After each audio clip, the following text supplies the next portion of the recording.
Monsieur le ministre de l'Enseignement supérieur, de la Recherche et de l'Innovation, Monsieur le gouverneur de la région de Saint-Louis, Monsieur le représentant du maire de Danon, Monsieur le secrétaire général du MESPI, Monsieur le directeur général de l'Enseignement supérieur, Monsieur le conseiller technique du ministre, Monsieur le recteur de l'Université Gaston Berger de Saint-Louis, Monsieur le recteur de l'Université de Bambey, Monsieur le directeur du Centre des œuvres universitaires de Thiès, Monsieur le secrétaire général de l'Université Gaston Berger de Saint-Louis, je dirais comme l'a fait si bien le professeur Aziz Ndiaye, plutôt de dire messieurs les secrétaires généraux de l'Université Gaston de Saint-Louis, le sortant et l'entrant.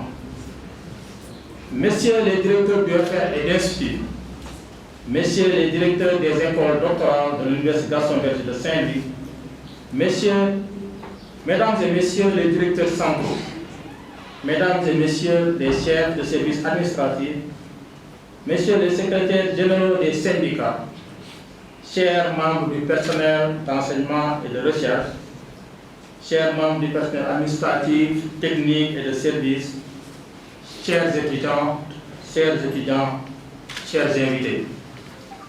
Mesdames, Messieurs, chers invités, je voudrais tout d'abord rendre grâce à Allah, le très miséricordieux, le tout miséricordieux. Que sa bonté infinie illumine notre institution, notre pays, notre nation toute entière. Qu'il nous apporte la clairvoyance nécessaire à l'accomplissement de la mission qu'il vient de nous confier. Je remercie M. le Président de la République, son Excellence Macky Sall, qui m'a fait l'honneur de me nommer à cette station rectorale. Je mesure toute la portée de la confiance placée à ma personne pour présider aux destinées de notre institution et l'apprécie à sa juste valeur, eu égard aux innombrables défis qui s'attachent à ma mission. Mesdames, Messieurs, après avoir rendu grâce à Allah et exprimé ma gratitude à Monsieur le Président de la République, je voudrais dire mes sincères remerciements à Monsieur le ministre de l'Enseignement supérieur, de la Recherche et de l'Innovation.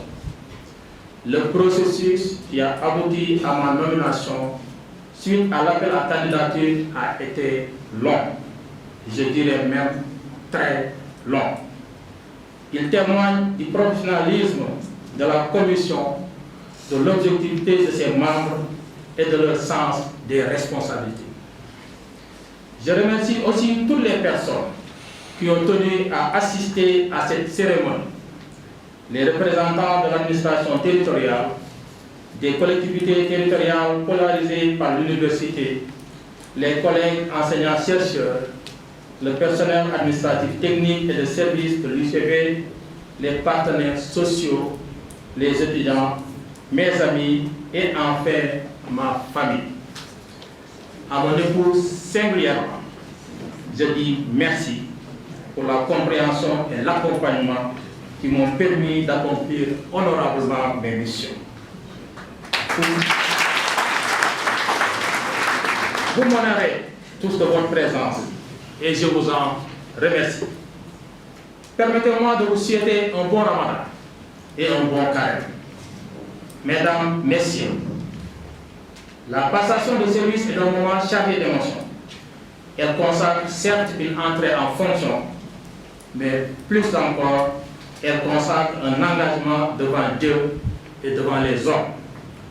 Un engagement à servir son pays et sa nation. Un engagement à s'investir entièrement pour la cause de l'institution. Un engagement à renoncer à soi pour le bien du collectif. Aussi, je voudrais prendre ici l'engagement solennel de ne ménager aucun effort afin de mériter cette confiance qui est aussi celle de toute une communauté. Je sais forte et même très forte les attentes des uns et des autres compte tenu du vécu expérientiel dans cette institution. Je sais grandes les ambitions des uns et des autres, eu égard à leur amour pour l'UGB. Mais je sais aussi que seul, il me serait difficile d'atteindre les objectifs. Ensemble, nous pourrons relever le défi de l'excellence au service du développement. Mesdames, Messieurs, chers invités, j'ai suivi avec une attention ponctuée d'un intérêt particulier le discours du recteur sortant, le professeur Ousmane Diaye.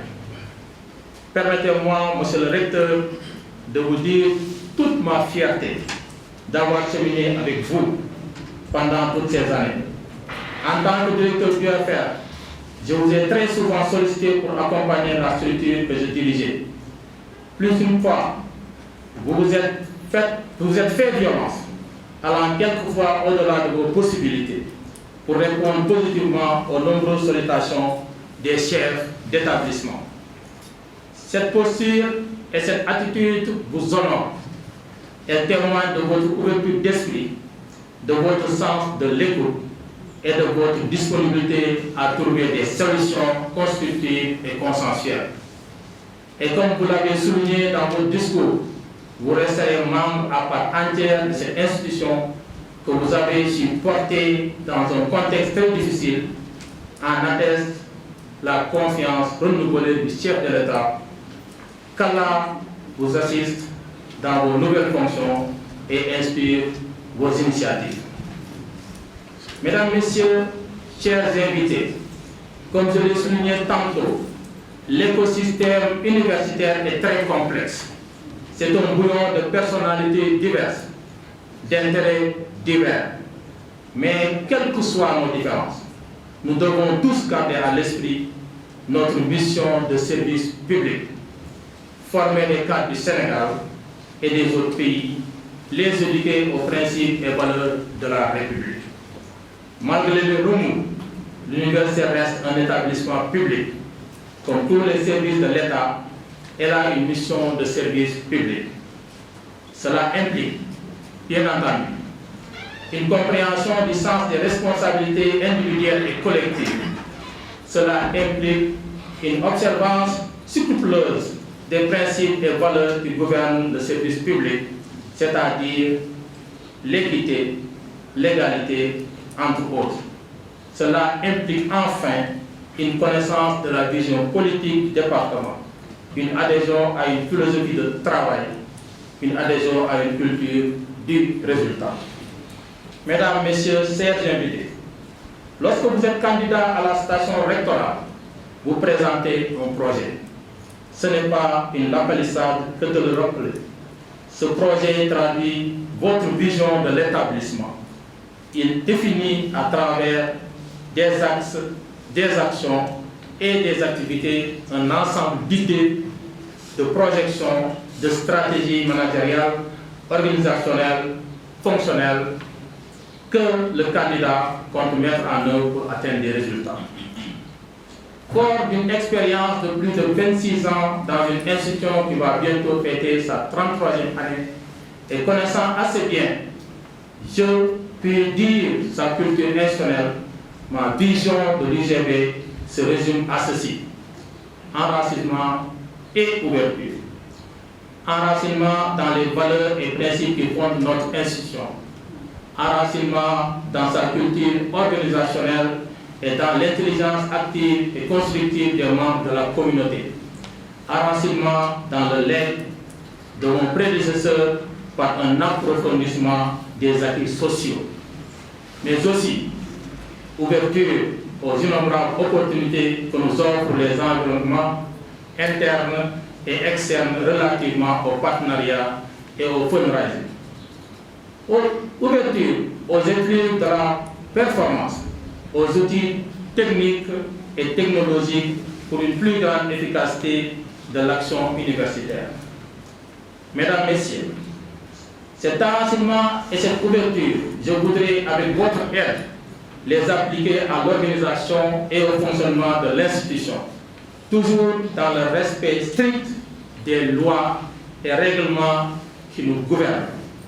S'appuyant sur l'expertise du CEPOS, je compte moderniser le fonctionnement interne de l'institution par une plus grande exploitation de ressources numériques dans le fonctionnement des services. Cela implique, bien entendu, un approfondissement de la dématérialisation des procédures administratives initiées par mon prédécesseur ainsi que leur simplification. Dans le même ordre d'idée, et s'appuyant sur des compétences internes avérées, l'accent sera mis sur l'optimisation de la gestion budgétaire, de la gestion administrative et de la gestion des ressources humaines. Je félicite encore une fois le professeur Ousmane Diaye pour avoir mis en place un plan de formation en cours d'exécution. Oui, mesdames, messieurs, le développement du capital humain est au cœur de la performance de l'action administrative, d'où la nécessité de former des ressources humaines capables d'apprivoiser le changement et de conduire une action publique universitaire performante. Dans la même veine, mesdames, messieurs, chers invités, il nous faut focaliser les énergies autour de la culture du résultat, celle du travail bien fait. Par conséquent, les réformes à initier, et cela dans le respect strict des règles de fonctionnement et d'organisation de l'institution, seront axées sur l'amélioration de la gouvernance, l'amélioration de la qualité de l'enseignement et de la recherche, le développement du partenariat et de la coopération, la mobilisation de ressources financières additionnelles et à leur gestion transparente et efficace, la pacification de l'espace pédagogique et social de l'UGB. D'ailleurs, dans les tout prochains jours, je partagerai avec les différentes communautés ma vision de l'UGB qui s'appuie aussi sur le plan stratégique 2021-2025 en vigueur. La mise en œuvre de ce plan devra être évaluée pour nous permettre de déterminer la pertinence de certaines actions et activités au regard du caractère changeant des écosystèmes. Le suivi, évaluation des axes nous permettra de mesurer le résultat en termes d'effet et d'impact sur l'employabilité des diplômés et leur insertion professionnelle, de comparer les objectifs et les résultats, d'expliquer les écarts, d'analyser les échecs et d'en tirer les leçons pour d'éventuelles corrections. L'objectif est d'optimiser et de rationaliser l'utilisation des ressources. Cette culture du résultat, il nous faudra l'instaurer et au besoin l'imposer à toutes les échelles de gouvernance. Il nous faut aussi mieux ancrer la culture du dialogue, celle de l'écoute, celle du consensus dynamique. Je lance un appel à toutes les forces vives de l'institution, pairs, participants et étudiants, pour qu'ensemble nous puissions bâtir une université performante au service d'un développement endogène. Ensemble, bâtir une université profondément ancrée dans la recherche de solutions aux problèmes des territoires.